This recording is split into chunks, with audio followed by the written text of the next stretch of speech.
Whew, I had to make a dash for the remote with 9 seconds left on the clock and make it back in time to launch the show. But here we are, the Loco Sports Lowdown, presented by Mickelson Law Firm and WHHI TV, our all-star sponsors. We'll tell you more about them later on in the show. Justin Jarrett, along with Wes Kerr, Marcus Walsh, and Max Araj. We got the gang all here. Nobody wants to miss Thursday night making your picks. We got Loco Pigskin preview coming up later on in the show. But before we get to that, we'll dispense with any news of the day. And before that, pleasantries. How are you fellas doing on this fine Thursday evening? Been a busy start to the day. Well, as the day now hits its close here pretty soon, but been a busy day. Period. Getting Yeah. ready for Just getting cranked up. a lot of a lot of football this weekend. I'm going to be doing, of course, Hardyville at Hilton Head tomorrow, and then Saturday morning I will be right back at Community Stadium because I've got Gator football from Gator 10 to football. 1. So Mhm. I even told my dad, I saw my mom and dad for a late lunch today. I said, if they'd let me sleep at Community Stadium on the grass, on the turf, I'd sleep on the turf. Mhm. Um, take a quick shower, get some food near the stadium, and be right back, ready to roll. But they don't allow that, so going to be at Hilton Head a lot here in these next couple of days. If you Yeah. guys haven't been to Doughboys in Bluffton, Oh, I check it love out. Doughboys. You can Love get Oh, a I've heard good Doughboys. things slice about and it. a bunch of toppings for a very reasonable price. Add a beverage with it. So it's Yeah. a fine meal. There's a lot No, of good big pizza fan. in Big fan of Doughboys. Low Country. Yeah, Mhm. Doughboys is one of the finer pizza establishments in our area, and a cool atmosphere too. They're doing a really good job with that space. But anyway, so we do have some stuff going on. Wes, you were on the call again today at Finland Field, and it was another great day for the Sand Shark women's soccer team. Which I got to side note, I got to talk with Gina Montfort today, the interim athletics director at USCB. She came by the school and talked with our students today, and just really excited for her. And she's really excited about Gary Bowden's team, and I know you are too. Having called these first two home games, they're off to a Yeah, phenomenal start. you've got to be excited, especially with how they played today. Although, tell you what, the first half, I didn't really like their game that much throughout stretches of it. I thought they left a lot up to the table. They couldn't finish. Kind of played They down to gave up the a really bad competition a turnover that little. led to Edward Waters' goal, and I was kind of hesitant. But that second half was tremendous. Obviously, Josiah Pack with the hat trick was the big sensation, but a lot of others got on the scoreboard. I mean, Izzy Amplet with a goal and 2 assists, a tremendous day for her. She has been a stud in midfield. And then you just go down the line. I mean, Jenny Hesby got a ton of touches, even though she didn't score. She was very important to how well they played. And then Savannah Page just works her magic every time she gets close to the scoring area. And I mean, you look at the production from some of the subs. Sophia Willis now with 3 goals to tie for the team lead, of course, with Pack who scored all 3 today. Casey Thompson, she was outstanding. Just an all-around two-way player that just has a heck of a shot. And not only that, she's a terrific defender, takes up a lot of space. Just a really all-around solid player. And you look at the build of someone like Casey Thompson, 5'8", but just so much power in that body. Like she's just really athletic and can make so many different plays happen. I'm really impressed by what she is doing, and a ton of younger players like sophomores and juniors making impact on this team. Tell you what, I was kind of uh, a little skeptical when they lost Sinbai Anderson, when they lost Aaliyah, when they lost Adriana. Now the opponents will improve. Certainly they will be tested. They haven't been truly tested yet. Certainly it will get tougher as the season goes on, but just the way I love the new style that Coach Bowden's adopted, the building from the back, the passing. The second half, they were just on point time after time, and it was a shooting gallery. They just continued to find ways to move it towards good scoring areas and just some beautiful finishes.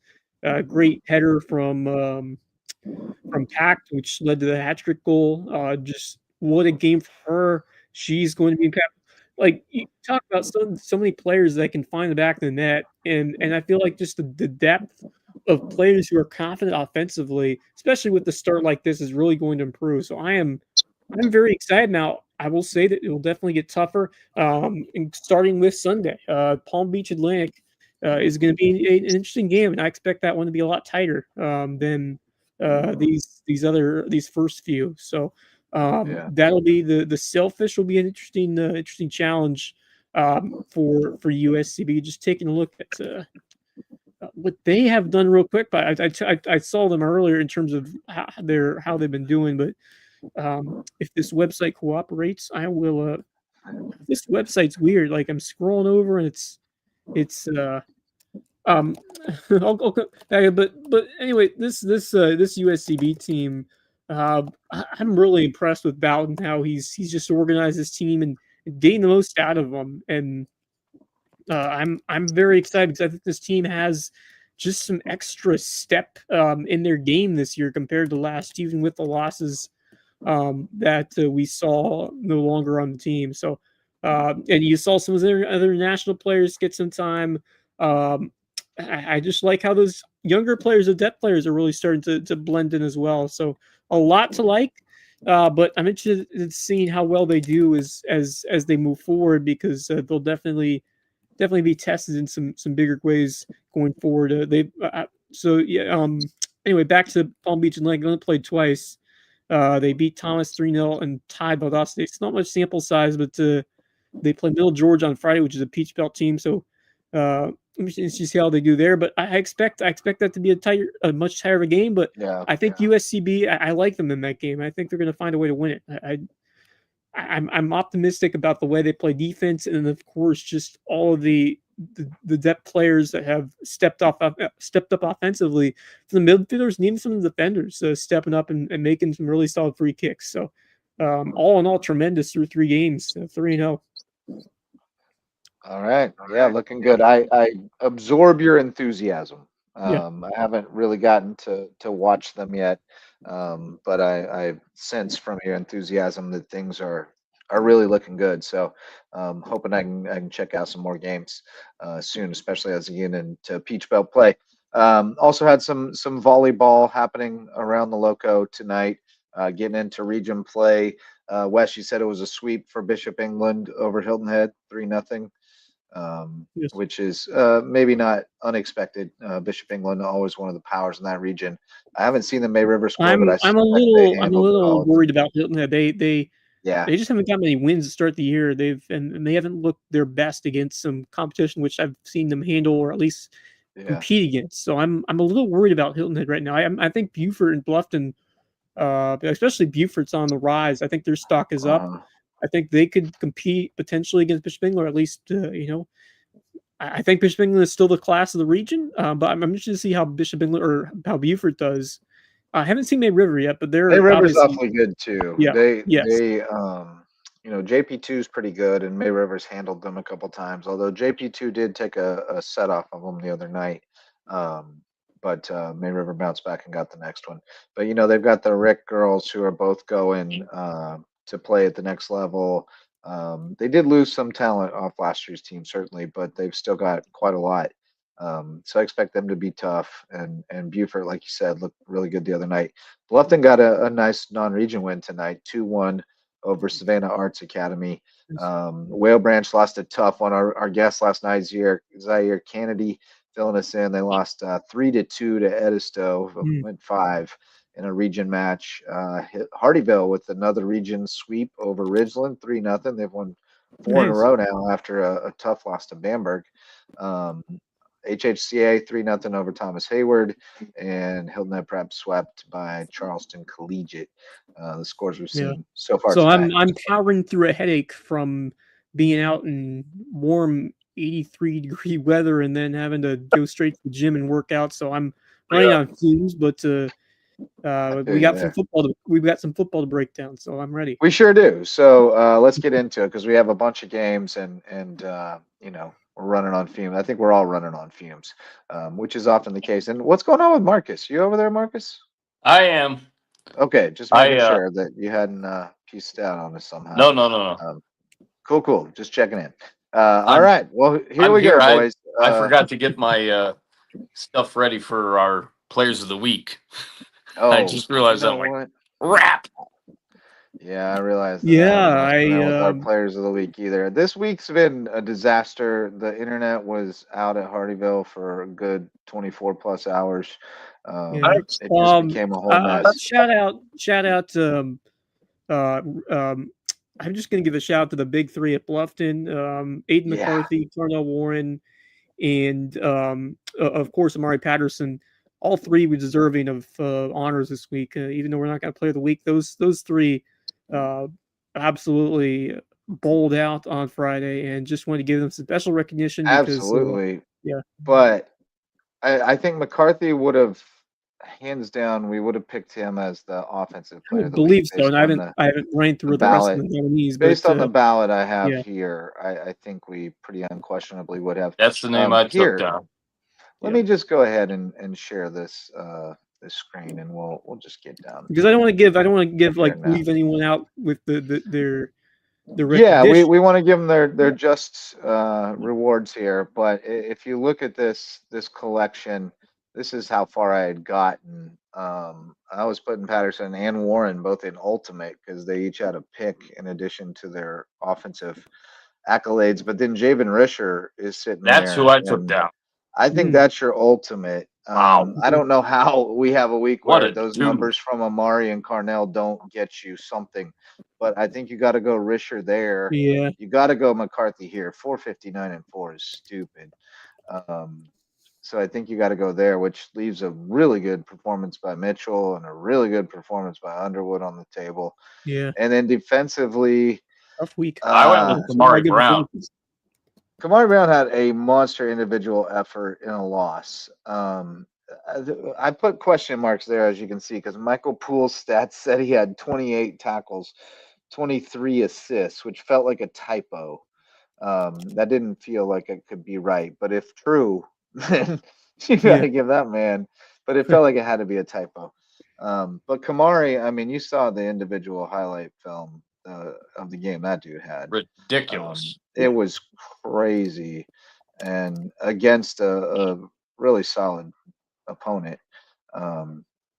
So yeah, I would kind of be inclined to go Kamari, but Massey had a really good game as well. But Kamari was just, I mean, he was a one-man wrecking Yeah. crew on defense, No doubt. and kept them in it for the whole game. So yeah, that's kind of where I think we would have gone. Sounds like kind of a committee approach this time. But shout out to some guys who had phenomenal weeks last week, and like I said, some crazy numbers getting left off of Player of the Week honors.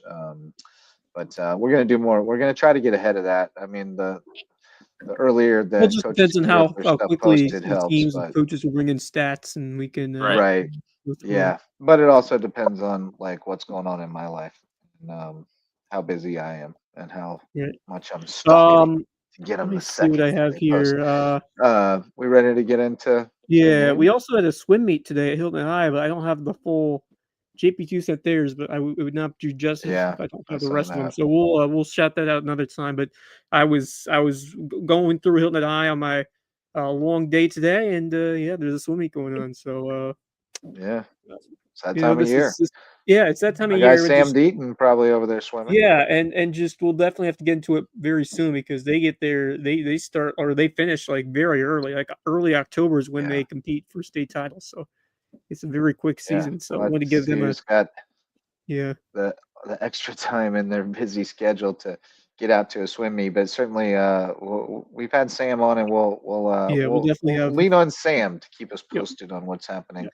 Trying to in cover all the the bases in swim fall world. We sports. are It's trying, man, yeah. and it only gets worse in the spring. But Yeah. all right, well, let's preview some football games, boys.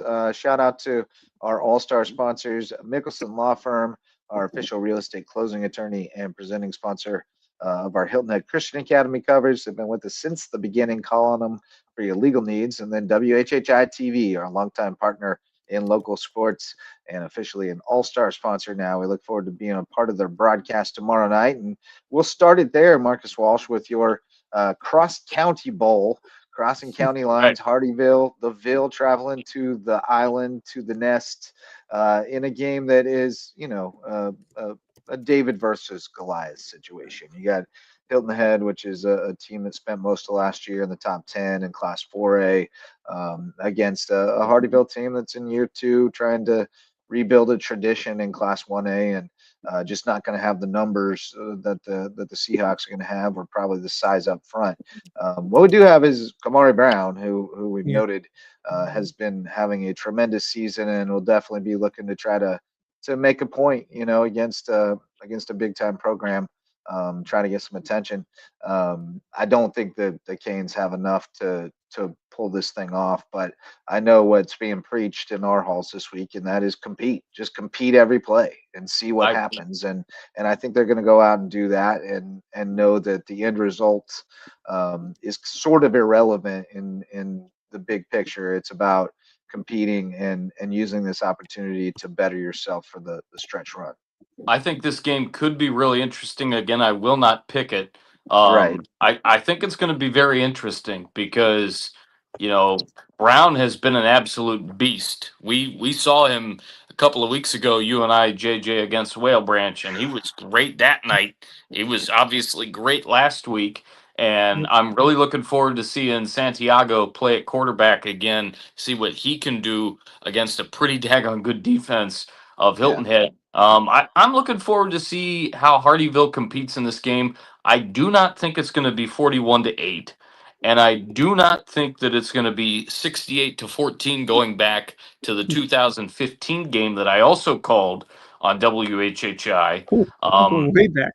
I do think that Hardyville's going to have to get off to a really good start and to really kind of have Hilton Head on their heels a little bit in order to have a chance to compete much of the night. I think that Hilton Head's going to be obviously ready to go. They've got athletes everywhere, but Hardyville's got some as well besides just Brown and Santiago. They've got a few other guys that I'm really looking forward to seeing. I think that Hardyville's going to give Hilton Head a real fierce test, definitely at the beginning. We'll see how things go as it gets later into the night. But I expect a pretty competitive game. We'll see certainly at the end of the night how the score unfolds. But Hardyville's, I think, ready to take another step up. They're playing a very difficult, very tough team from the 4A region. I'm looking forward to tomorrow, big time. Yep. Special teams could be a big key too. Yes. It could be. Both teams pretty good in that department. Both have good kickers. You noted both Sexton in your preview. Efrain Tinoco, also an excellent foot for Hardyville. But yeah, we'll see. We'll see how long the Canes can stay in it. I think when you're the underdog and the David and Goliath thing, that's the key, right? Stay in it as long as you can. The longer you're within striking distance, the more panicked the situation becomes for the favorite, and that's what you hope you can generate. But I'm taking the Seahawks, but my heart's with the Canes, of course. Wes? Yeah, I'm going heart is. Seahawks. I'm going Seahawks. I'd love to see the Canes make it competitive and put up a fight on the road, but I think we learned a lot about the fight of the Seahawks team last week after some injuries that were suffered, and still some unknowns for this BJ Penn coach team. But I think Hilton Head back home senior night will take care of business at the nest. Yeah. I think so. Risher's a big time dude. Max, you got anything to add to that? You on the Seahawks with the rest of us?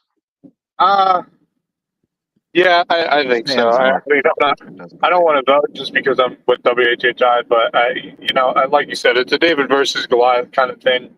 I think Hardyville can hang in. The question is, how long can they hang in for? I think is the question everyone's asking right now. I think they could play a much better game than they did against Hilton Head last year, and I think for that reason, I think Hardyville has taken the next step as a program. So I'm very excited to watch this game. I'm very excited to be at that game and see what Hardyville can really do against a much tougher, much more stacked opponent in Hilton Head.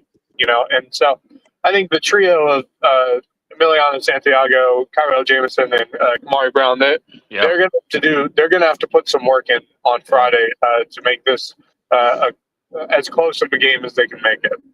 Yep. Yeah, going to be a tough one for the Canes, but they're looking forward to the challenge. I know. The other game of the week, certainly the game of the week, I think, Yep. Game is of the year. Bluffton, the number Yeah. 10 I team in thought we Class might save that one 4A. for the end, but I guess we're I, going at it I now. thought about it, but let's dig into it. Yeah. Bluffton, the number 10 team in Class 4A. Hampton County, the number 1 team in Class 2A. Hampton won last year, 50-36. It was a game that they had a monster lead at halftime, and then Bluffton came flying back and kind of made things interesting at the end. If you go back further, that was the first meeting since Hampton County became Hampton County. Right, because But they if were you go waiting back Hampton a to little win. further, Bluffton leads the all-time series 5-4, including So if you the include Wade Wade Hampton, or Hampton are you including years. Estill as well? I would assume Wade Uh, Hampton because they've been the. I just included Wade Hampton Yeah, in that's what I the think. Hall of That's what Fame I thought, history. because Estill has been, even though they've been good in 1A football, they're definitely they were a tier below. Wade Hampton Yeah, they were holding and I their feel own. like I remember that May River. They were one day they were in the same region as May River, if you remember that. And yeah, absolutely. yeah. But no, Hampton won last year. They've won 3 straight. If you go back, the Bobcats haven't won in Varnville since a 32-19 win over Wade Hampton in 2016. There is some smack talk happening. Yeah, that was King Cribbs last year. First time I ever went to Varnville was to see Bluffton get absolutely mollywopped by Wade Hampton back in 08. And I got me an elephant ear on the sideline. They had a carnival thing selling elephant ears on the sideline. Nice. There are some crazy things back in the day. And I also saw refs just blatantly cheating for Hampton in that game too. But that's a part of South Carolina football history too. But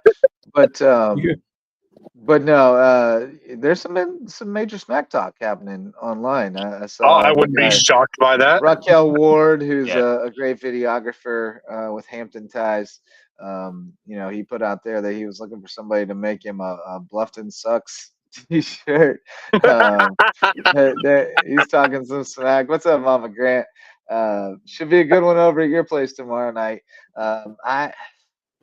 We talked a lot last night, and we settled, Max, you weren't here, but we settled on Bluffton by a hair over Hampton in our power poll, just based on the depth and just being the bigger school, what we've seen so far.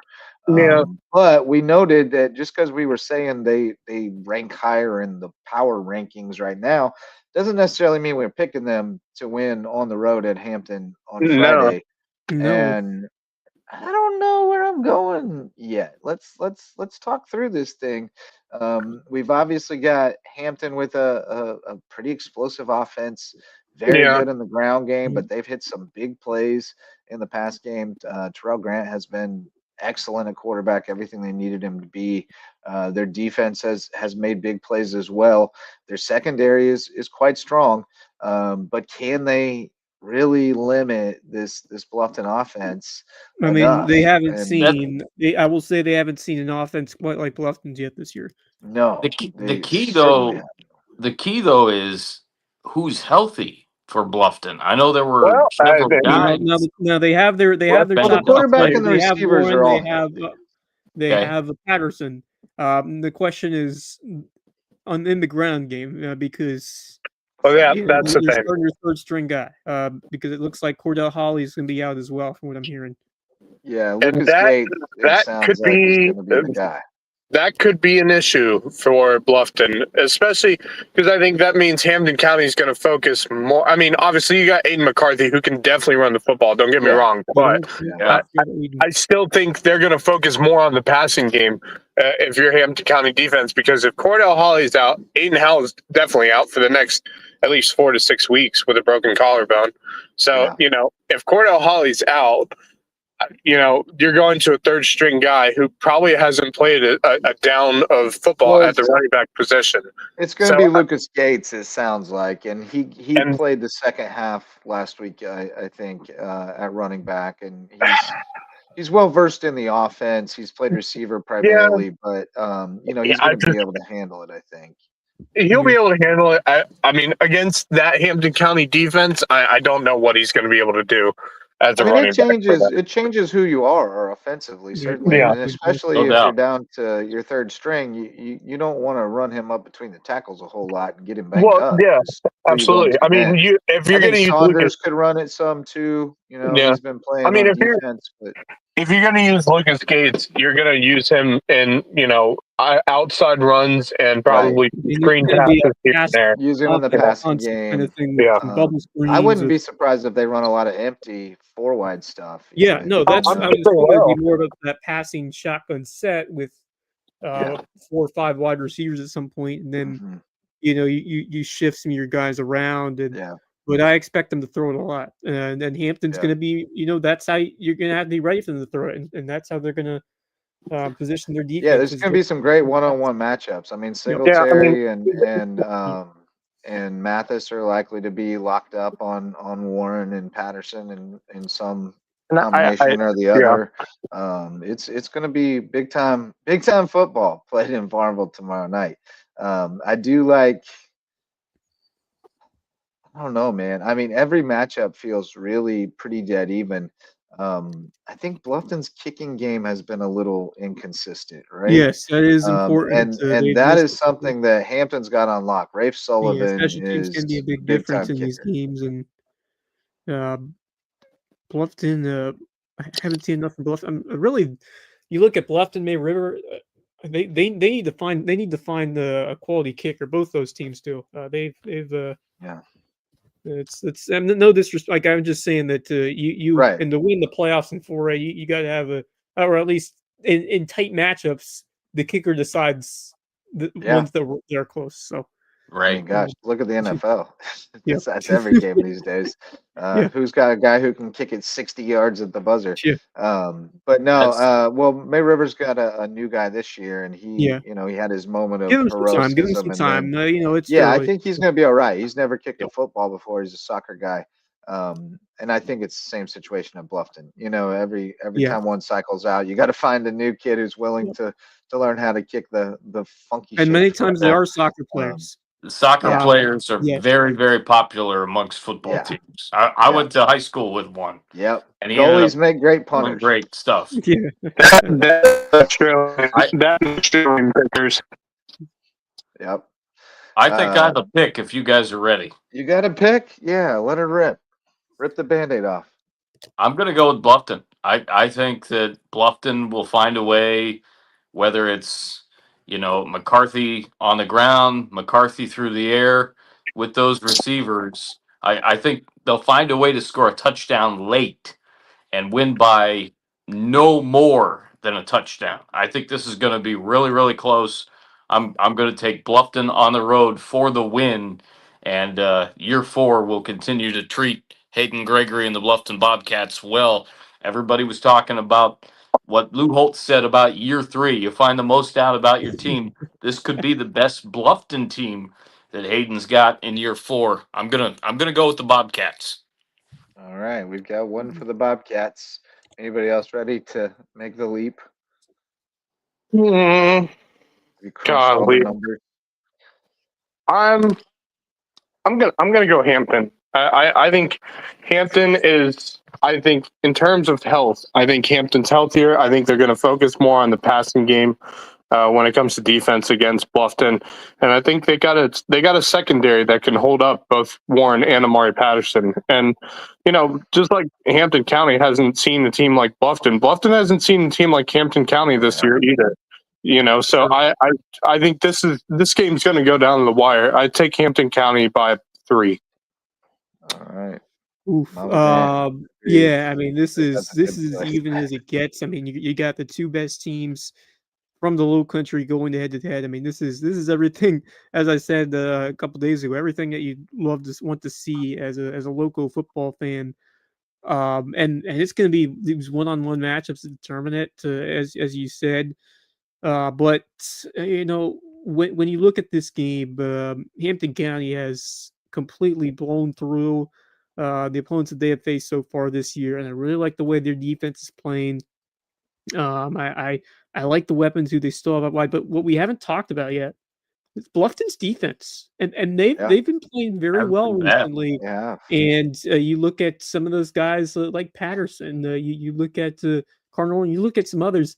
Some guys in the trenches who have been very, very good this year, and they're going to pressure Hampton to block and make some plays offensively. I think Bluffton's defense has been underappreciated this year. Maybe this is a concept or a product of me seeing them last week, but it's not just this year. I've seen some of these guys before, and they've really bought in under this system under Hayden Greger this year. And Chris Doyle is a monster. He has been terrific. There are several others as well who have really stepped up. I mean, it's going to be a tight game. Which defense can find the stops? I think Bluffton's can. Hampton's can certainly as well. Which and the think that Aiden McCarthy is. I mean, this is a defining game for him. He's going to have more pressure is going to be given to him to make plays from the pocket and on the ground because he can run as well. And in a tight game like this, I think you just got to go with the absolute best players in the field. The Bobcats have two of them and maybe more, and they have a defense that is improving at the right time. I'm going to go Bluffton in a nail biter in Varnville.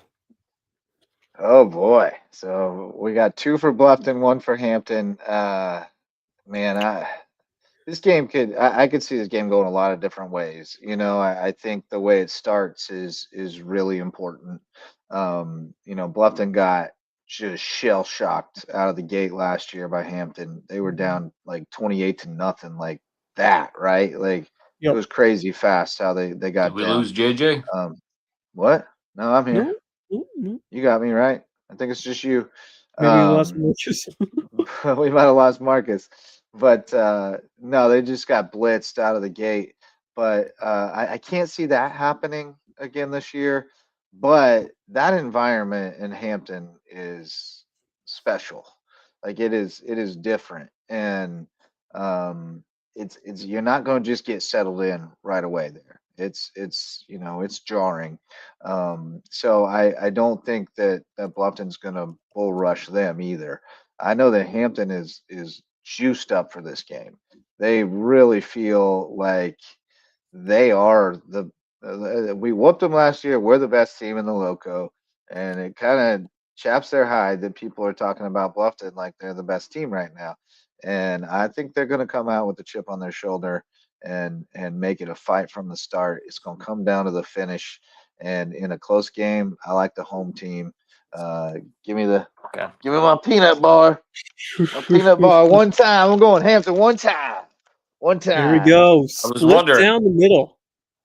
Yeah, I had to balance it out. But yeah, I got to go Hampton. That environment's just amazing. But I think it's going to be an all-timer, and I think if they played 10 times, it'd be pretty close to a 5-5 split. But I'm glad we get to see it tomorrow night. So we kind of shot our big one right there. But we'll keep it going here. We got 2 for Bluffton, 2 for Hampton. Moving on. Will you be there, JJ? I will be there. Yeah. Oh, yes. So JJ will be there. I will be at Krishna HHCA. I am planning to be back by around 9:30. I mean, unless Skippy Tooth makes the game, but we'll talk about that one later. But yeah, my plan is to be back for Loco Pigskin Live and to run that starting from around 9:30, maybe 10, depending on how the HHCA game goes. So fluid situation, which is part of that's how it is. That's how it is on Friday nights. Yeah. So to be determined. So we'll have Sam Deaton's going to be joining you at the JP2 HHCA game, which also gives you cover to dip out if you need to. We'll have Ray Alonso at homecoming at Battery Creek. I like their chances against Bethune-Bowman. We'll talk about that later. And we'll see. I'm not sure who else we'll have out and about. You guys obviously over at the Nest. But all right, on to our next one. Battle of 0-3s here. Beaufort and Goose Creek. Beaufort going on the road to Goose Creek. Goose Creek leads the all-time series 18-16. It goes way back. They won 27-12 last year. I was there. breaking a Not pretty. Beaufort string. Yeah, not a great look for Beaufort last year, and would not be a great look to go to 0-4 here.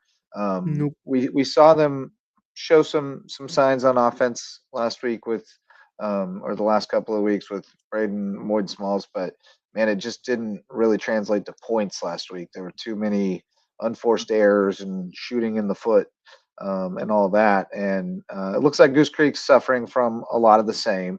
Obviously, both teams sitting at 0-3.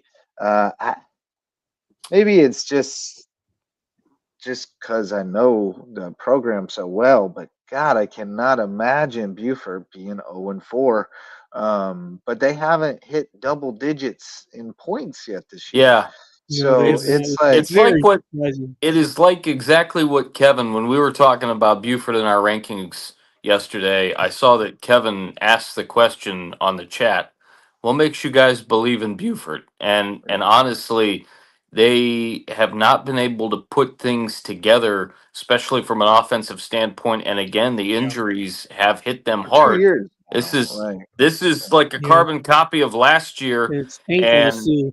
And very shocking for a team and a program that won a state title and went to one a year before just a that. few years ago. Yeah. If this game was in Beaufort, I'd be much more likely to pick them. But with the fact that it's on the road and they haven't been able to really do much in multiple facets, I'm going to have to go with Goose Creek. And I think that the home field advantage will be the factor in this one. I'm going to go with Goose Creek at home. Beaufort's offense was tough to watch when I saw them a couple weeks ago. They still have not found that extra spark that makes them click yet. They need that game-breaking player. I haven't seen it. The defense has been better, but still, I'm just really not entirely, sure that this team is ready to take that next step on the road in a tough environment. I'm going to go Goose Creek in this game. I think Beaufort will compete, but I just don't think they have enough. The offense has not been really inspiring for me yet, and I think this Goose Creek team, when you look at them this year, another team that has been winless. You got, I mean, both teams played Fort Dorchester. They both lost a close game, so this one should be tight.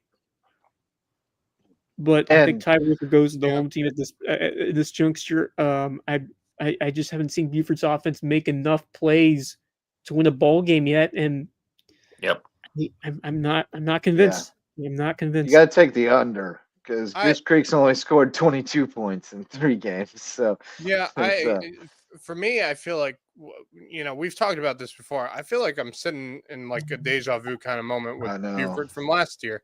It's just frustrating. Injuries it are an issue. Doesn't make sense. And no, it doesn't. They should be competitive. They should be competitive. They should have won at least a game at this point. Well, they should have beaten Fort Dorchester. That game they should have beaten Fort Dorchester. That crazy play. I mean, you talk about how much that could derail a season. I know that it's tough. It was one play, but just if it went for Beaufort, they probably I bet you they win that game. That crazy kickoff recovery was a touchdown. Like I say, deja vu. Last year they had a chance of beating Fort Dorchester, came oh so close, didn't get it. Same thing this year, oh so close, didn't get it. Now we're looking at them sitting at 0-4, and they were in this. Pretty sure they were in this same spot at this time last year. Yeah. So it's just, like you said, Justin, they should be competitive. I thought they would have been much more competitive last year, but of course injuries were an issue. Well, here we are again. Injuries are an issue. I don't trust in this team enough. I got to go with Goose Creek. I can't trust Beaufort until they get a win and some points under their. Exactly what I said a year ago, and I feel very much the same way. Yeah, I feel y'all. You're probably right, but I'm going with Beaufort. I don't know why. Neither offense has done anything. Right. Beaufort's defense has been pretty solid. They've been good. They've been good. They've been good. I think Beaufort's going to figure some things out this week. But last week was the first game with the new starting quarterback. So hopefully they find some more things this week. But I'll tell you what, if they lose this one, I'm real worried about where it goes from here. I But hope you're right, JJ. yeah, I I really have do. faith that they're gonna salvage this thing. That Who they're do gonna they get one play? here, and then they're gonna get Battery They get Creek next They Battery got Creek week, and they're Battery next gonna Creek have a at next home. chance week. to kind of right the Max and I'll ship. be there. Yeah, Yeah, and maybe I it's was just actually. the hopeless romantic in me, but I'm gonna take Buford to get another I don't double. blame you. I mean, in this game, I mean, that could go down the wire between these two teams if I'm being honest. But I Oh, am for more sure. intrigued. I've It gotten more probably will. intrigued over the last couple weeks for this Buford Battery Creek game next Friday. It Yep. should be interesting. I believe Buford beat Yeah. them like 6-0 a couple years ago, and Colton Ferris Bruce made 2 Creek, that's field right. goals. Colton Ferris, 2 field goals. Yeah, and that was the only scoring. Yes, I pushed yes, I that pushed was for us to get there. Matter of fact, I don't that think was Buford. 3 years ago I don't that think that happened. Buford has a kicker like Colton Ferris this year, No, unfortunately. No. Or like some of the other kickers they've had. They had a good that'd run be a of kickers, negative. but I don't think they do this year. So that's a bummer for them. They won't win 6-0 on 2 field goals most likely. No, But yeah, you're right. maybe 2022, maybe 6 6 nothing nothing. on 3 safeties. Hey, that could happen. Maybe. But yeah, the injuries are mounting for them. But Yeah, I'm still cautiously optimistic for a turnaround on Ladies Island. And then keeping it in the Region 7 4A, 6 4A, whatever it is now.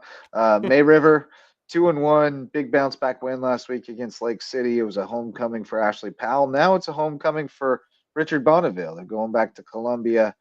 Where he was raised, and they'll take on Brooklyn Casey, which is sitting at 0-2, but a quality program that's usually pretty good. But I like this May River team. Love to see Andrew Johnson back this week. I don't know what his status is. He was out last week, but even without him, you saw that Sean Mitchell can carry the load, and we saw that Luke Tran is ready to contribute in a big way as well. So I love what they got going on offense. It's a nightmare to prepare for, and then Powell's defense is playing tough as well. I'll take the Sharks on the road to get to 3-1. I am too. I am so impressed with this May River team. They're looking more and more like the most consistent based off what they do. I say it all the time. They're not flashy, but They they know what just they get do and after they it. do They it. know what they do. Well, They do it well, and it's proving in the results. I'm gonna go May River with a big win no, here in I'm this one. not. I'm not as optimistic as you, just because Brooklyn Casey's a good team. It's gonna be Yeah. about, yeah, they might be 0-2, but I mean that is a very good football team, and they've been a good football team in the past. They played Saluda and they played Saluda, River Bluff, and White Knoll. Actually, River Bluff and White Knoll, and two really good teams. And Brooklyn Casey is a squad that has had some success. I mean, these two teams played this last year. River won 35-13. I expect to be a little bit closer Yeah. for the Sharks, but or from the Bearcats of Brooklyn Casey, because they've got some guys who are just itching. 0-2. You play with desperation. You need to get that first win. I think they're going to come out hungry. Maybe we're just going to have to work to get this win. I think they do it in a tight one, decided by 10 points or less. But the Sharks, just with their gritty play, if they can get a lead, hold on to it. I think the defense finds a way to get it done. So the Sharks in a tight one against the Brooklyn Casey team that is gonna be a tough team to beat. All right, tight one. Yeah, I mean, I was thinking like 2 touchdowns, not like a Yeah, blowout or anything. Yeah, I'm thinking yeah, But no, yeah, that like way a too. solid 10 to 12. They'll and 10 they'll wins. look you Yeah, go play a very quality solid. program, just a respectable program on the road. You're gonna know you were in a fight most of the yeah. time, And I and think I most of think it is that'll just be the because they're case. playing on the road, they're playing against a team that is Yeah. just flying for that first win. So I mean, Well, and you it's a whooped case. them last year, Yeah, and those yeah, boys want, I guarantee you, after you lose on the road and you got that team scheduled next year, the first thing you say as a coach is, "Hey, they got to come to our place next year," and those guys are ready Yeah. for that. So they're going to get a fight, but I like May Yeah, River. I think May River gets the win in this one. Don't get me wrong. I was at that Brooklyn Casey May River game last year. Brooklyn Casey's got some athletes, man. They Yeah. are strong. They are good. They're physical. hard-nosed team. I think May River wins this one, but I agree with Wes. I think this is closer than it was last year. I think I like May River. I really like how they're playing right now. I think they're a really strong team, and I think they're gonna cause some chaos in that 6-4A region this year. But I do think despite Brooklyn Casey started out their season against 2 5A programs, so and White Knoll and River Bluff. So very tough way to start your season. Yeah. Very good ones. So Yep. I think Brooklyn Casey's prepared for this game. So I think they're going to make it close, or at least closer than last year. And so, but I'll take May River with this one. All right. Rounding out the region, Colleton County sitting at 0-3. They got their one win last year against Stall. Now they get Stall at home, but the Warriors rallied for a win. They beat Academic Magnet last week, which shocked me, honestly. Academic handled Patrick Henry pretty good, and Stall looked terrible in preseason film I saw, and rough against Hilton Head, but they got a win last week. Colleton County's a bit of a mess. They haven't been able to get anything going on offense. The last 2 games, they've got a total of 7 points. They got shut out last week, but their defense has played well. I think that the defense is going to make some big plays, set up the offense for some short fields. I don't know that if it's 50-0 like it was last year, because it sounds like Stall is improved from a year ago. But I think Kinlock's going to get one this week and be able to catch his breath. I think Colleton's going to get it done at home against Stall. Based off what they did last year and then even last week, certainly that Stall team starting to impress me a little bit. I think Stall goes on the road and they get a victory. I think Colleton County will make some adjustments, certainly, and look more improved. I just have a feeling that the Road Warriors of Stall are going to get it done. Okay. Tomorrow night. Stall Road Warriors. I like that. As I call them.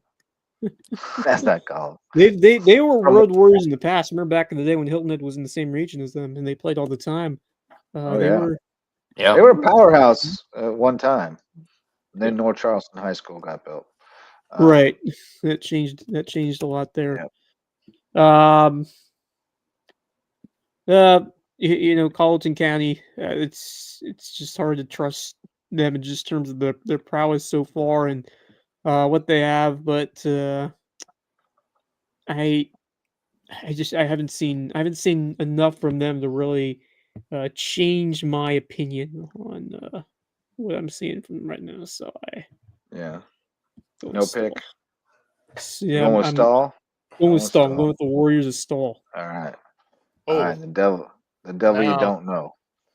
No, I'm not buying it. I think Academic Magnet's okay, but I mean, they're not a great program. I think Stahl's still trying to figure stuff out. Despite the win, I mean, the win looks good for them on paper, but I don't trust it enough. I think Colleton County, they played hard last week. I mean, they weren't terrible in their game last week, so I'm not worried. I mean, they're just young. It was like 7-0 at halftime, right? Yeah. Or so I'm not like that. I'm not buying it. I think Colleton County is gonna get a win here. Plus they're at home. Stahl's got to drive an hour and a half or so to get over there. Bit of a drive. You're at home. You got a crowd there for Colleton County. I think they get the job done. I don't see Stahl beating Colleton County. I just don't see it. I mean, if they do, I'll eat crow if they do. But I can't. I just can't see it with Stahl right now. I mean, I'm very happy. I'm very happy they did. It's a bad time. If they do, Colleton County's in some serious trouble, and I would. I'd love to see it. I'd love to see that beat Stahl. They beat 50-0 last year. I just like Colleton County just does not have any X factor players on that team, and that's an issue for them right now. Yeah, the Koger kid's pretty good, but they got a block for him. Okay, did I see the wrong team here? Because let me look at the schedule. It said they played for Dorchester. It did, but it changed. Okay, yeah, I didn't realize. I didn't realize I was like, you're playing Stall. What was that score against Academic Magnet? Do we have a score for I thought they were playing. Yeah, it was 33-21. They still gave up 200 on the ground. Yeah. So I think I'm changing. I'm going back to. I just didn't realize that the teams threw me off. Oh, you were confused. I'm going Cougars. I'm going Cougars. Yeah, over Cougs. Yeah, I'm not buying Stahl. I mean, yeah, they beat Academic Magnet. That's great and all. Yeah, but I'm that not threw me buying for a it. loop because I didn't think that would happen. But I didn't think it would happen either. And I applaud them. convinced. Like, congratulations on the win, but I ain't buying Yeah. it with Stahl. Not a chance. So yeah. So Colleton trying to get that first dub. Battery Creek also trying to get that first dub along with Bethune-Bowman. They're both 0-3. Creek beat them 41-0 last year. I gotta believe that they're gonna be the bigger, more physical team, and that they're gonna be the more disciplined team. Having seen Bowman, Bowman's got some athletes. They got some receivers with some size. They got a tough running back, but they're pretty undisciplined. Yeah, they were. And I feel like Battery Creek is gonna be able to take care of business on homecoming. Ray Alonso will be over there. Creek definitely showed serious improvement last week. Played their best game of the year. Really gave Keenan a fight, and I think they're going to parlay that into a big win on homecoming and take care of business against Bowman. I completely agree, and if they want to have a chance to kind of rectify their season, we were talking about that Buford game that Max and I are going to be at next week. That's going to be, big for them, win, lose, or draw, as long as they can stay competitive. This is a game that they have to get, and I think they will. I think, obviously, the positive momentum from last week, and even going back to the HHCA game that I was at a few weeks ago, there were moments in that game where they actually didn't look. Yeah, they competed. There were moments where they actually looked all right. Not quite giving up on this Battery Creek team yet. I think they get a big win against Bethune-Bowman tomorrow night. Next day. Right. Right. Anyone else? Battery Creek? Yeah, Battery Creek rolls in this one. It's going to be a fun homecoming over there, and then it's well deserved, well earned because they. I don't think Battery Creek rolls in this one. Ooh, Max is a hater. I'm not. Hey, stop it. I think Battery Creek's got things they need to figure out. I'm not saying Battery Creek loses. I'm not saying Battery Creek loses this game, but I think it could be closer than people think it will be. I mean, don't look at the score from last year. Like Justin said, no, Bowman's better than last year. Must improve Bethune-Bowman team. Yeah, I mean, I got to witness that against Hardyville and that first week of games. If they can stay disciplined, I think Bethune-Bowman makes this a game that Battery Creek does not want it to be, which is too close for comfort for Battery Creek. I'm going with Battery Creek, but I just feel as if Bethune-Bowman's figured out their disciplinary issues, then I think this is a much closer game than I think other people are thinking it will be. I don't think that it's necessarily going to be a blowout, but I think if Creek comes out and they play like how I think they can, I think they can beat them by 2 touchdowns. What do you think in terms of that? I think they could beat them by more potentially, but I think it could be a Donnybrook. But I think if Creek plays well, they win by 3 or 4 touchdowns. If Creek plays well and Bethune they play like they did last I think it's a 2 touchdown kind of game. But I wouldn't put it out, right. I wouldn't put it past Bowman to make it a 1-score game. Yeah, a couple plays can swing that. They have some big play guys. They have some guys who can make big plays. They got a solid team. Receivers. They got a solid team. They just have discipline issues, man. Yeah, they melted down. If they have figured that out and they've been able to stop that, then this could be a closer game than I think Battery Creek wants it to be. Yeah, and on the other hand, if they have not figured it out and they've had to dismiss some guys from the team, then there might be another issue. A long night. I don't know. So it's one of those could go either way kind of games. Yeah, you don't know. Yep. You never know what's going on with these teams unless you're around them every day. But I like Creek in that one. Now Whale Branch, this is an interesting one. They go on the road to Woodland. We talked with Zaire about it last night. He said Bowers is expected to play, which makes a big difference. Yeah. He's a one-man offense.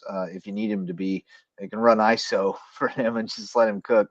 They go on the road to Woodland, which I was led to believe Woodland might be a little down this year, but they're 2-0. They did have a little trouble putting away Colleton, beat them 20-7. Woodland won 42-13 last year, which was a little shocking to me. I didn't remember it being that bad, but they won 3 straight in this series.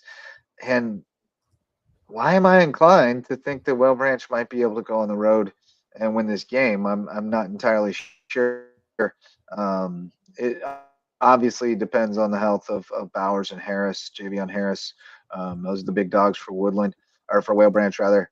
But there's something about that the struggles Woodland had with Colleton is giving me the feeling that the Whale Branch can win the battle of the trenches, the physicality with those bigs up front. And if you can win that, you got a real good chance to win the football game. So I'm sort of inclined to go Whale Branch unless you guys can convince me otherwise. I agree with you. I'm gonna go Whale Branch. I saw him last week, and I was really impressed, especially with the way Zachary played at quarterback. Figuring Bowers is in there, obviously we know what he can do from years past and even earlier this year, especially against Hardyville. I'm real impressed with that Whale Branch team. They're a lot better than I thought they were going to be. Yeah. I think they hit the road and they come home with a win. Yep.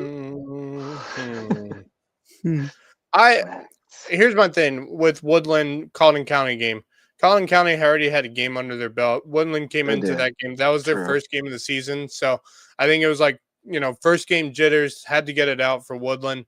Then they went on to play Bethune-Bowman that next week, which obviously Bethune's a very good, very solid program, but, not good enough to beat Woodland. And Woodland won that game 45-2, unusual score. But, I think Woodland got their jitters out in that game against Bethune-Bowman. I think they've figured out what they've needed to figure out. Look, I like this Whale Branch team. I don't think they're a strong team. I don't think they're going to be, what they have been in the past. I think they're still trying to be a rebuild kind of team. Just because, without Bowers, there's not a whole lot there for them. I mean, they got a good, solid program. It's just, it's going to take them a while to be a really solid program, and I think they can get there. And they're off to a good start with that new coaching staff.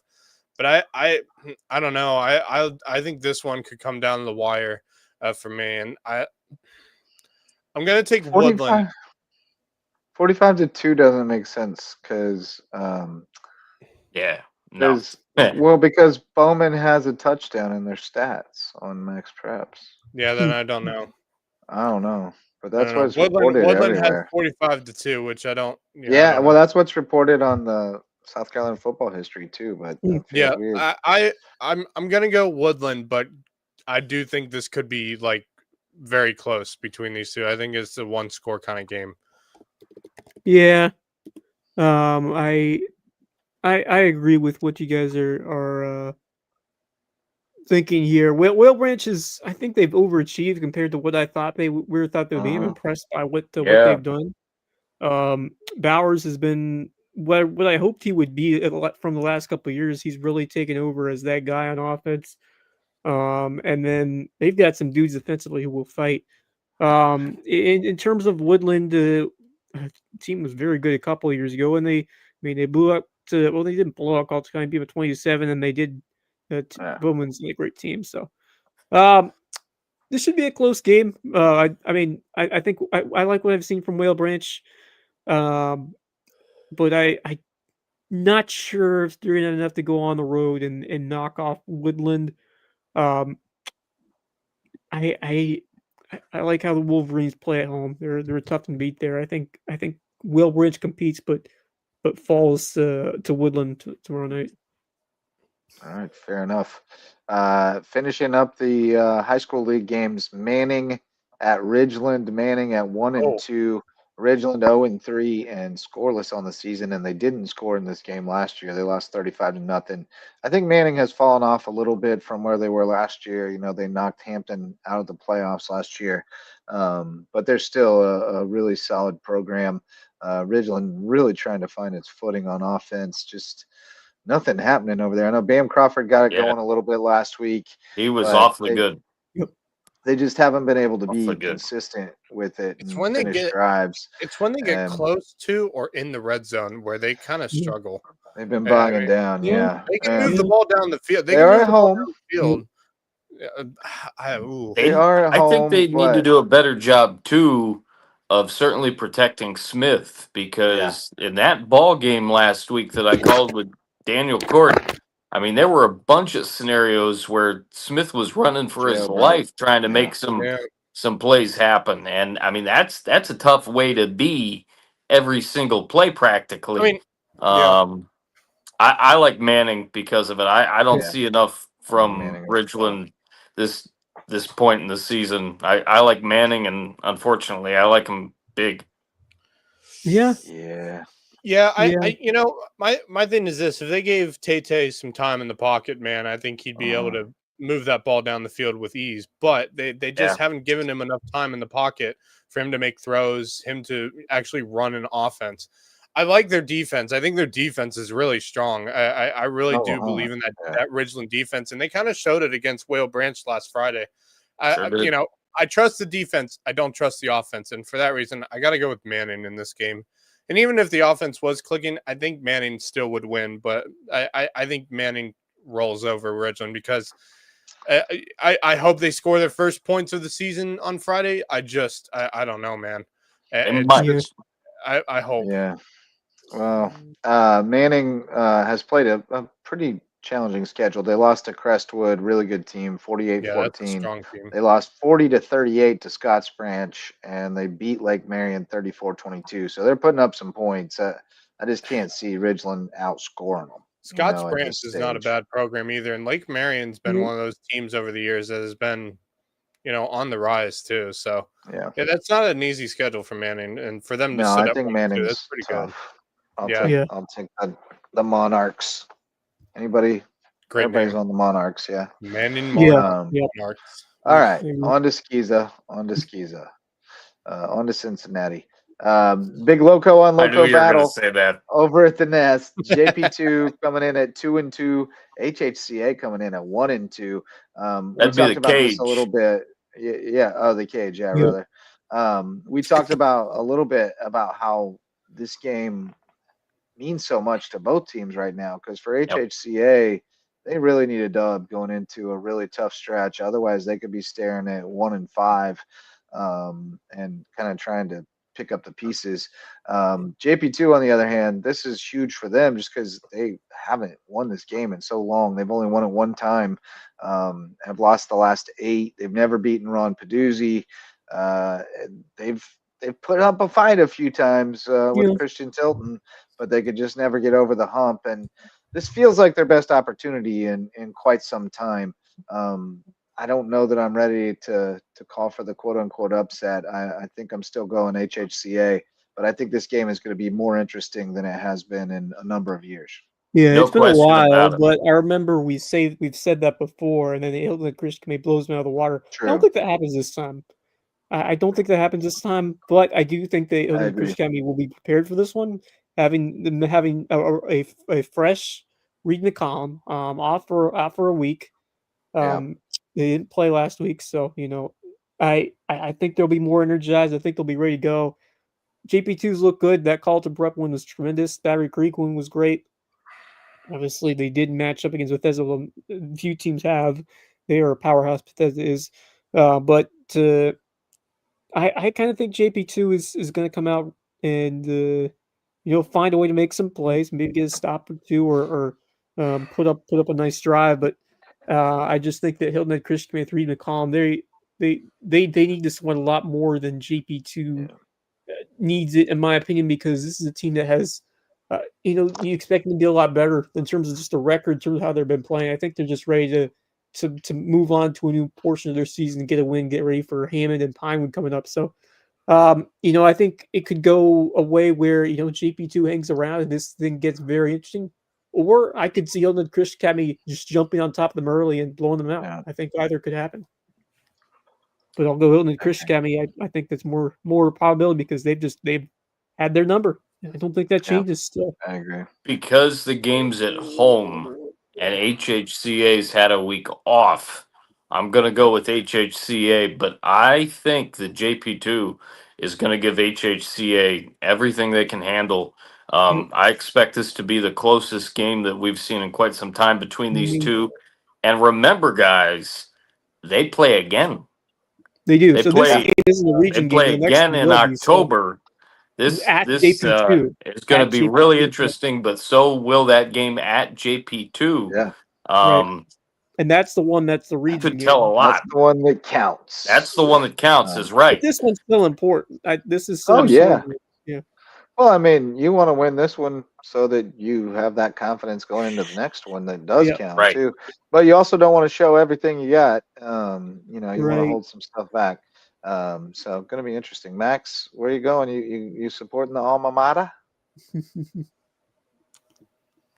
Man, he's contemplating. Wow. I am. Max contemplates. I'm gonna be completely honest. I don't know what to think about Hail Mary Christian right now. That loss, I mean, granted, that's a very strong Bethesda team, but I thought Christian Academy would have played a better game than they did. I mean, they played good on offense, but they just could not. But Bethesda did the same thing and then some to JP2. So. Yeah. Oh, man. This is really tough. I mean, I think pressure's on both of them. I think the pressure for me is more on Hilton Head Christian in this game. I agree. I think Hilton Head Christian needs this win more than JP2 does. I think Hilton Head Christian does not want to be sitting at 1-5 at all. They want to be 2-4 rather than 1-5 because I don't think they beat Hammond. They don't want to be 2-4 either, but but I mean that's kind of like that's their either they're going to sit at 2-4, 1-5, or what, 3-3. So I think I don't know, man. This could be closer than you want it to be if you're Hilton Head Christian. I'm gonna take Hilton Head Christian, but oh man, I hope Peduzzi has something up his sleeve for this game because they need some momentum here, and this would be the game to do it. But I'm gonna take Hilton Head Christian, but I think this is really close. I think this could be a one-score kind of game. I think it could be. I think it also could be the case that JP2 can't cover everybody in the passing game, and Reed carves them up. And when they do cover him, Reed takes off. But I do think the talent close in the first 3 quarters. What's that? I said it could get to a point too where it's close for about the first 3 quarters, and then HHCA pulls away. For me, the one thing that I've had to contemplate about is Hilton Head Christian has not been able to stop a running game. That is literally JP2's. That is JP2's bread and butter. It could turn into a shootout. It could turn into a shootout, and I don't like it. Should be a fun one. It should be a fun one. I look forward to seeing how that one unfolds from afar. Buford Academy sitting at 4-0. They go on the road to Lee Academy. Buford looking good right now. They won 35-20 in this meeting last year. It was the first meeting, surprisingly. Love what BA's got on offense. Love what they got in the trenches. I mean, they look like a complete team. I'm sure there's going to be a week when they don't have their best stuff. We haven't really seen that yet. It could maybe happen this week, but I just don't think so. Lee's not what they were. Rankin's gone now, and it's a little different situation. I like Buford Academy to keep it rolling on the road, although I do think this is sort of a prime time for a letdown or a trap game if they're going to have one, but I don't feel it coming this week. I don't feel it coming this week either. They just have really impressed me. I mean, so many guys, and I can't wait to see them in person here in the month of October. I think BA will win and win convincingly. I wouldn't say a for sure blowout, but they'll win convincingly and they'll continue to look good. Yeah. Buford rolls. They roll. I think they roll. I think they do. I mean, man, Lee is good. Lee's good. I mean, they've had strong program over the years. I know that. I mean, this is a cross. I like middle of the season skis. You have like this cross region portion where you play teams from the other. the other region, which I think is fun. Potential state championship matchups and stuff. Well, I think Williamsburg's probably the team that would play them in the state championship. Oh yeah, well, you never know though. There's been or crazy things that happen in Skeezer. I do think Beaver Academy rolls. I think like you said, Justin. I mean, this could be a prime time for kind of a letdown or a trap kind of game. I just don't see it being that way. This Beaver Academy team has got enough weapons that I really do think Lee Academy is going to be overwhelmed with this Beaver Academy offense, and I do think they roll. I think they roll over Lee Academy. All right. Yeah, I mean, I've been really impressed by the way they've been playing. Lee Academy, they're this is a program that has been they've faced off with Thomas Hayward seemingly every year at one point in state championship games. So, but they've fallen off a bit. But I think Buford County, by the way they've been playing, and just the high octane offense that we've seen them, and the defense has been playing well behind them. They're just on another level right now. They're on a roll, and I don't think Lee Academy will stop them. I'm going Eagles. Eagles soar in Bishopville. All right. Well, on the Eagles of Buford Academy, Bethesda Academy, hot off the heels of two big wins against Lowco opponents, coming back to the Lowco again, coming to Hilton Head Prep, which is 0-3, Afternoon Delight in Sea Pines, and I just don't. I mean, we've seen Prep get blown up by some various different offenses already, although they've only played one game to its full conclusion. But I don't see how they can stop this Bethesda offense. It seems to be a real juggernaut. They put up 50 plus on HHCA and JP2, and I suspect they'll be able to do that again if they want to this week. Yeah, I completely agree.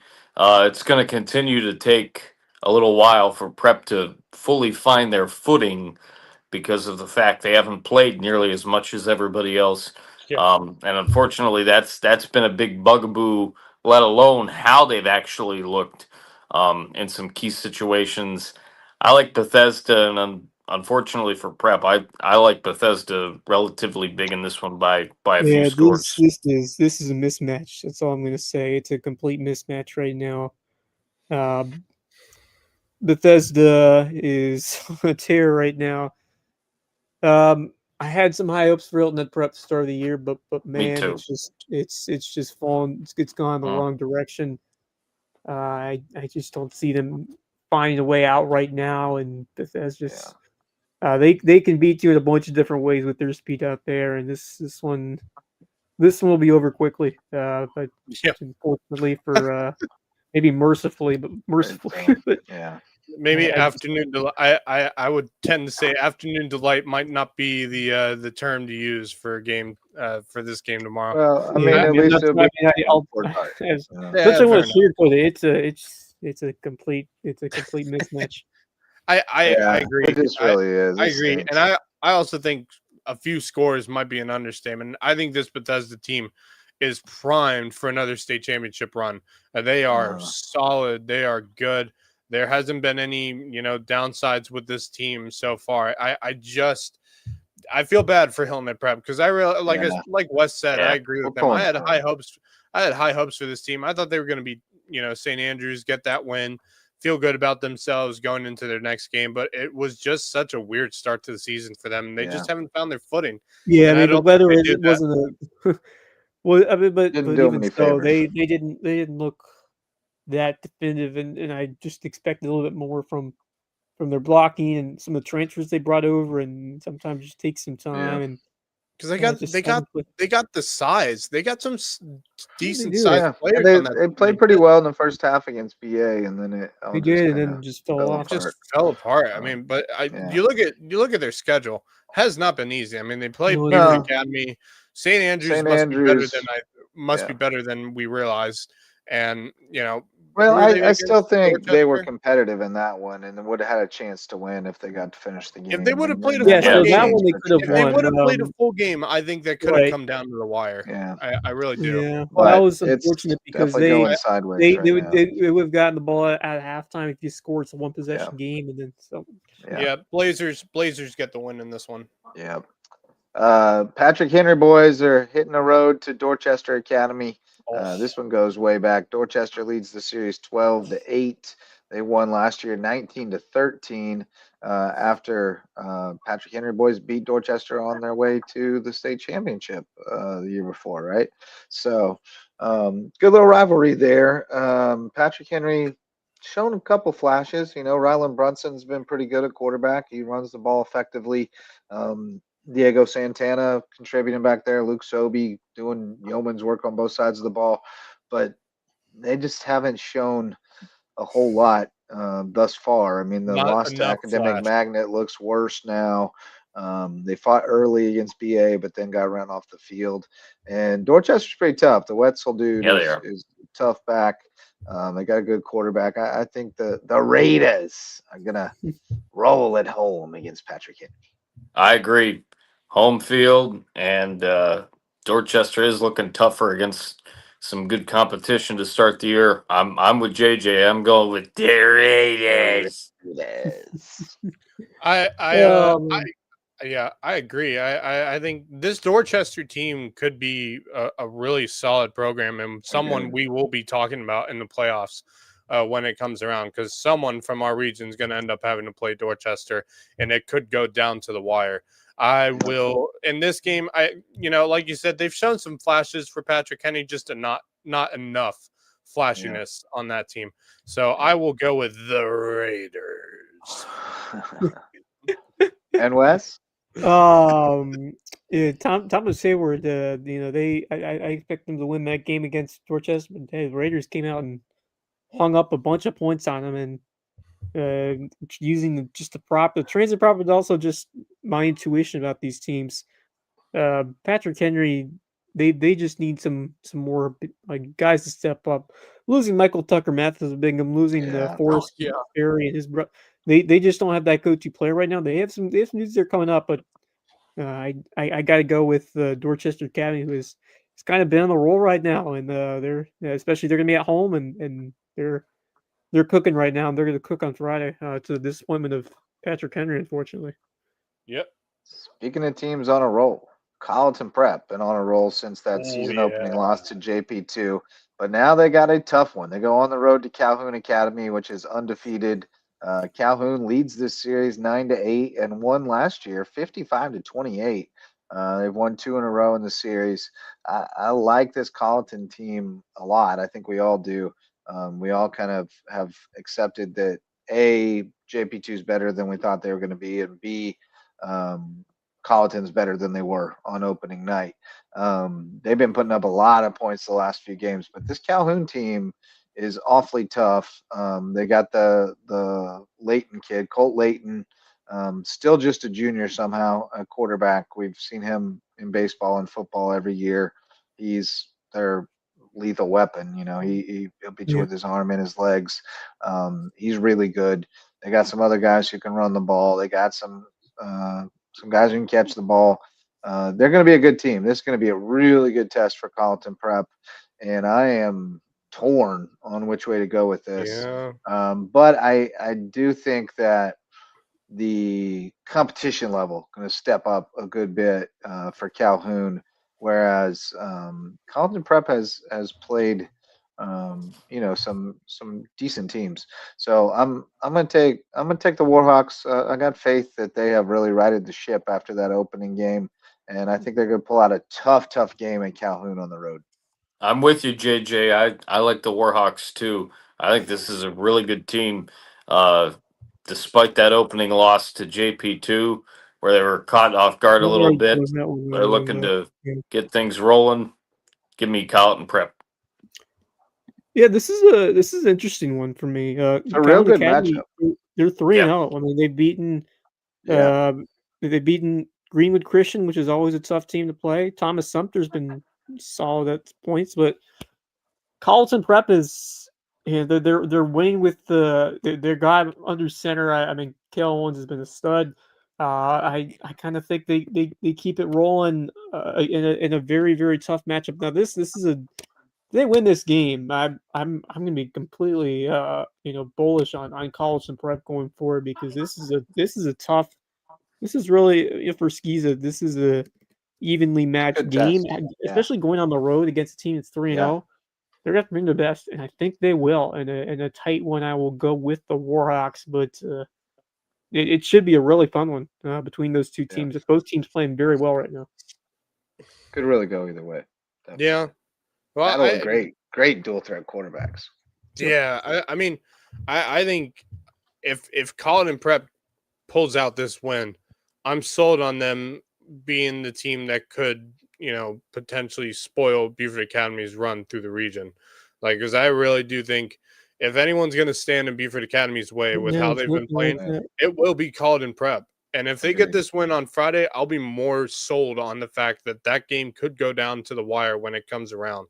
So I really like this Carleton Prep team. Don't forget, I believe that game is not only is that game at Carleton Prep, it's coming up in 2 weeks, I believe. Yeah, September 26th, right? That's a big game. Night.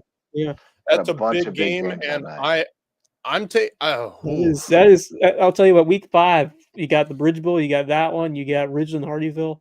Yeah, rivalry week. It's a big week. This is statement week. It seems, and I think so. Week 5 is definitely rivalry. I'm going to take Carleton Prep. I think they can get the job done. They've really impressed me since that JP2 game. I've been really happy watching them. I've enjoyed watching their offense cook. I've enjoyed watching their defense play. I mean, that was a defense that held Tony O'Banner down for most of the game against Thomas. Well, and I think their defense took it personally what JP2 did to them. Like JP2 they took it. They kind of ran it down their throat, and they've responded well. And I think this is their biggest test yet, this defense, since that game. And I think they're going to be ready for the challenge. But Layton is awfully tough. I think they can. Yeah, he's tough, but boy, I think they can handle this Calhoun team. I think this. It comes down to the defenses. Whoever can make a few plays to limit the quarterback. If Colin Prep plays how they've been playing lately on defense, if they can keep that up against this Calhoun team, I see Colin Prep winning this one by a score. All right, let's see what happens on Friday night. 2 more games to go. Thomas Hayward sitting at 0-2, not a place they're accustomed to being, but now they have to go on the road to 3-0 Williamsburg. These teams played twice last year, if you'll recall. Williamsburg won 28-26 in the regular season in Ridgeland, and then Thomas Hayward went to Charleston Southern and whomped them 23-8 to win another state championship. A lot of the same guys there for Thomas Hayward, but not all the same ones. Different coach and rough start, and the defense has been worrisome to say the least. I don't see them being able to hold down this Williamsburg team enough to outscore them, even if Tony has a Tony game. And he had 4 touchdowns last week, and it wasn't enough against Orangeburg. So I'm as crazy as it sounds, I think Thomas Hayward's going to 0-3. I don't. Who would have thought? Really? I am going to go with THA because of the fact that Tony O'Banner faced these guys last year, especially in the championship game. Gibson, of course, as well. I think this is the week that THA shows that they're not out of it yet. This is the week where they get themselves up off the mat. They know what they have to do and who they're playing. They're not going to take last year's result in the championship lightly and just cruise. They'll be ready to go. I like them for the win. Yeah, no, sorry. Put on your Confederate hat. Yeah, I'm the Rebels. I'm sorry. I can't go with them. I honestly can't. They're on the road. They're at Williamsburg. That is a tough place to play. And I just don't see it. I think Tony O'Banner, I mean, yeah, Gibson's been helping, but I think Tony O'Banner's he's got too much on his plate in this, against this very tough Williamsburg team. And I think despite Tony scoring 4 touchdowns, they still lost. And that's a problem. I mean, even if Tony's scoring, who else is helping him with that scoring, other than Gibson? They need more on that offense, and they just don't have it. I don't like it. I don't like how the defense has been playing for Thomas Hayward. I think I think they could be running into a serious problem in Williamsburg Academy on Friday. I don't see Williamsburg Thomas Hayward winning put 39 on PD That worries me for Hayward. I think that's like a buzz that I think for Thomas Hayward, I think they're going to play well, but God, I really do think Williamsburg is a state championship hopeful this season. And I don't think Thomas Hayward is. And I think for that reason, I got to go with Williamsburg Academy in this one. And I think they win big over Thomas Hayward. If Marcus is right and Thomas Hayward gets the dub, then they are a state championship hopeful. Right, because this is everything. The prep. So, I mean, look, it's still an opportunity. I mean, if this could be the turnaround game for them if they're able to get it done. And you can never count out Antonio Banner in that group. And maybe you learn from a loss at Dorchester and you or against Dorchester, and you find a way to push to another gear. And but from what I've seen so far, I just don't. It's not like Antonio Banner. I mean, it's he's terrific, but they just don't. He's been great. Anyone else? It's not a one-man game. Yeah, it's an 11-man game. And that's this isn't basketball. This isn't basketball where one guy can take over a game. You got to have everybody. Right. And that defense for Thomas Hayward has been. I don't like how they've been playing on defense. Yeah, they've been almost appalling to watch on I just defense. don't think they have enough bodies. I think everybody's going both ways, and they're dead by the end of the game. Yeah, they don't have enough. They don't have enough depth. And that's one of the things they had, I think, last year was they had more depth than they do right now. They've always had good depth, superior depth for a 1A. No doubt. And that's always been a big advantage for them. Not this year. They don't really have it this year. I can't. I think they go 0-3. All right, in our last game, the finale, the caboose, the Stingrays, cross schools at home, 7 p.m. kick against Holly Hill Academy. Stingrays 0-3, Holly Hill 3-0. They met twice last year, and Holly Hill won both big, 54-8 in the most recent meeting. I got to stick with the Raiders of Holly Hill Academy. I'm going with the Raiders again. Yeah, I hate to do it, but Holly Hill's gonna win, and it's not gonna be a good night for Cross. Sorry, fellas. Cross played their best game last week, but still, Holly Hill's a juggernaut. Yeah, they did well, but Holly Hill's I think they're a step ahead of the team they played last week. Yeah. So there's still. Yeah. Holly Hill in a game where Cross plays better, but I don't think it'll be enough still. Oh, yeah.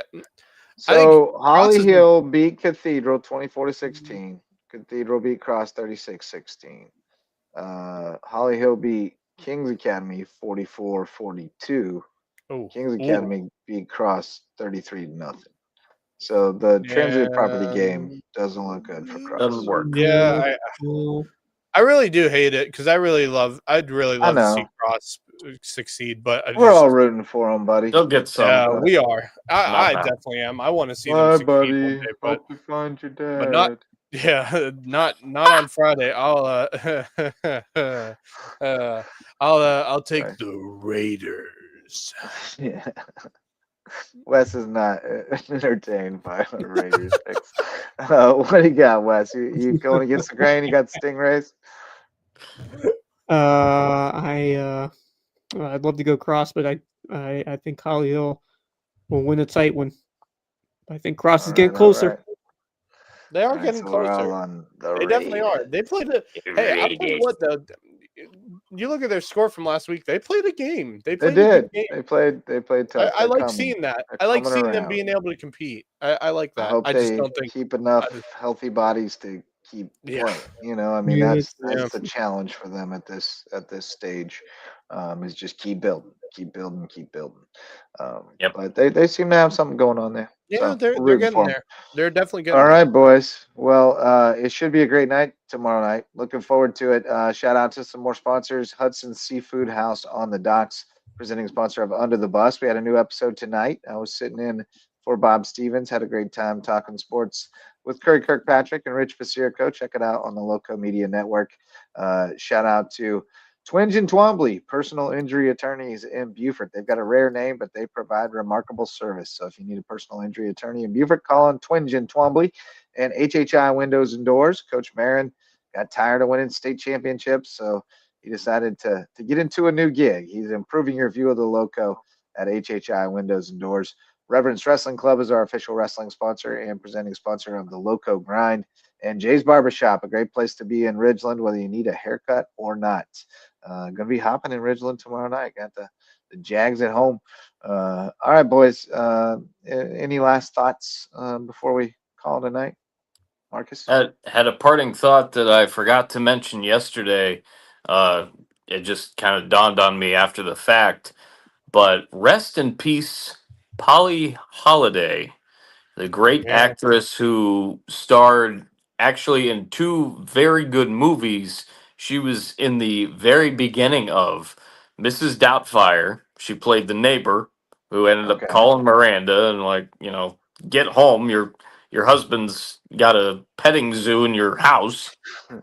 And then she also played one of the camp counselors in The Parent Trap. Oh, by the way, the other counselor was Janice from Friends. Those 2 were the camp counselors there. Good stuff. So a bunch of other really good roles that Polly was in, but I know her best from being Jill Taylor's mom on Home Improvement. Lillian Patterson. All right. Yeah. So rest in peace to Polly Holiday. Polly Holiday. Yeah. All right. Max, is it time for Max's uni watch, or what are we doing here? I will do that. I'll do that next week. I didn't have time to put it together for this week, but we will do it. Don't worry.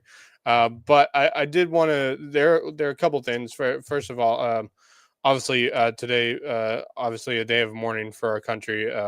Because 24 years today, of course, the terrible 9/11 attacks occurred on the Twin Towers, the Pentagon in Washington D.C., and of course the brave souls who took over a plane that unfortunately crashed in the field in Pennsylvania.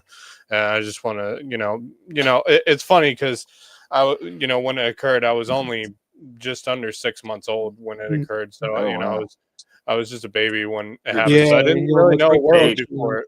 I didn't really know a world before 9/11. So, but my condolences, my prayers to everyone who is, remembering that absolutely tragic and dreadful day that occurred, one of the worst days in the history of our country. And I just want to, send my prayers and condolences out.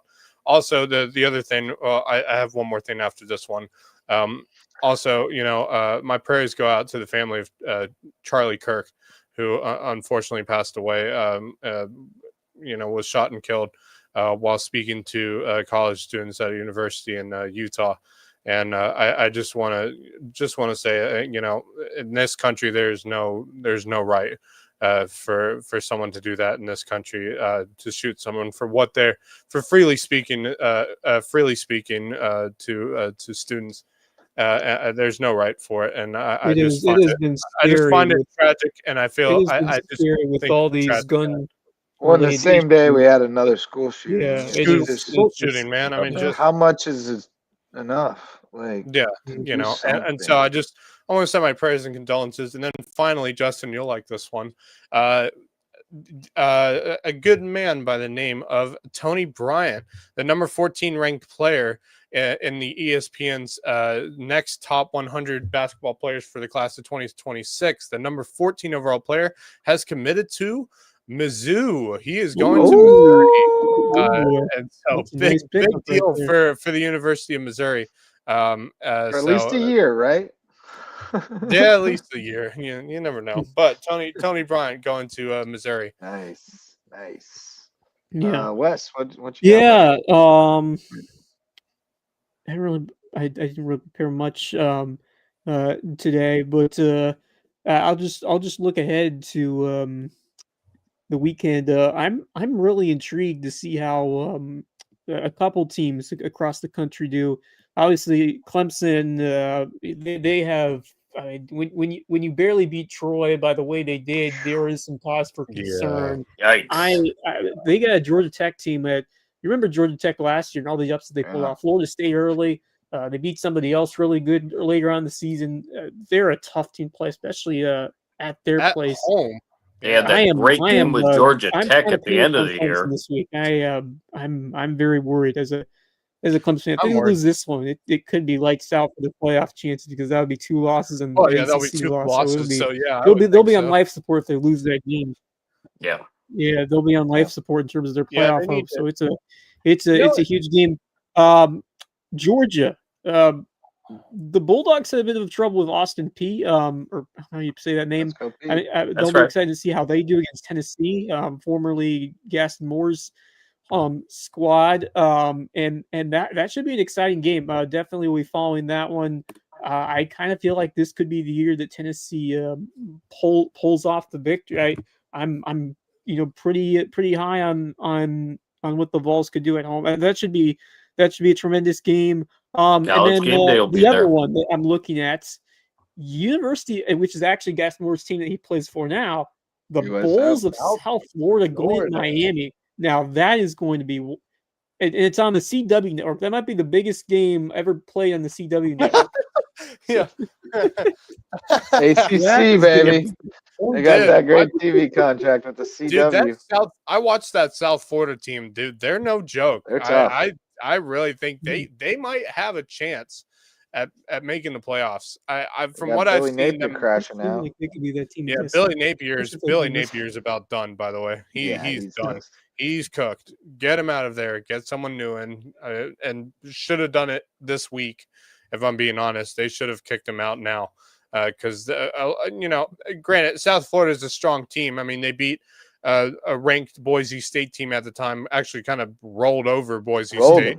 Yeah, and now you've beaten Florida. Which was that game in Tampa or was that game in Gainesville? I can't remember. The Florida game was in Florida. Yeah, it was in the Swamp. Was it at? Yeah, it was at the Swamp. It was at Gainesville. Yeah. Yeah. Right. So I mean, that is 2 impressive wins, and for good reason. That is why they're in the rankings. I actually saw someone who's one of the voters for the AP poll said if they win this game, the rest of their schedule is very favorable. I mean, they should be favored the rest of their game. The funniest thing is I saw there was an AP poll voter. I don't know why, but she decided to. She had said for this week's poll that she had kept USF out of the rankings and moved Florida up 3 spots. I don't understand. Just take a vote. That's stupid. It's ridiculous. That's stupid. You just lost to a USF team that wasn't ranked. Why would you move them up 3 spots? Anyway, I really do like this USF team. Obviously, unfortunately, Gaston Moore is not the starting quarterback, but I'm sure he's a big help with the current quarterback room having a veteran presence. Former SEC quarterback. Yeah, I mean, you never know. Stay ready, so you don't got to get ready. Let's see. He is he's second behind Byron Brown. So if Byron Brown gets hurt, Gaston Moore's coming in. So you got to be prepared. And I think he can lead that team. I really do. So anyway, it's exciting because he goes to a different he leaves Tennessee, but he goes to a school which eventually ends up being could be the big story of the year in college football. Yeah. Before we turn the page to tomorrow night, South Carolina Football Coaches Association Players of the Week came out, and we are well represented once again. In Class 4A Special Teams Lower State Player of the Week, Ty Wilson from Hilton Head. Lower State Lineman of the Week, Ethan Hames from May River, came over from HHCA this year. And then making another appearance, Lower State Defensive Player of the Week, Ivion Watson, 2 weeks in a row. He's made the list. Little Ivy is tearing it up this year. So I'll part with that. Absolute dude. So 50 minutes till Friday, boys and girls. We'll see you tomorrow night. Actually, 5 minutes till bed for me. 11. So if you want to wish for your favorite team, do that now. Yeah. I was going to say, I do have one more thing that I wanted to share. I will be doing a Mad Max Loco recap show tomorrow morning. Cool. And so I'll be giving my thoughts on last week's games as well as what's coming up tomorrow. And, of course, the college football weekend. So stay tuned for that tomorrow morning.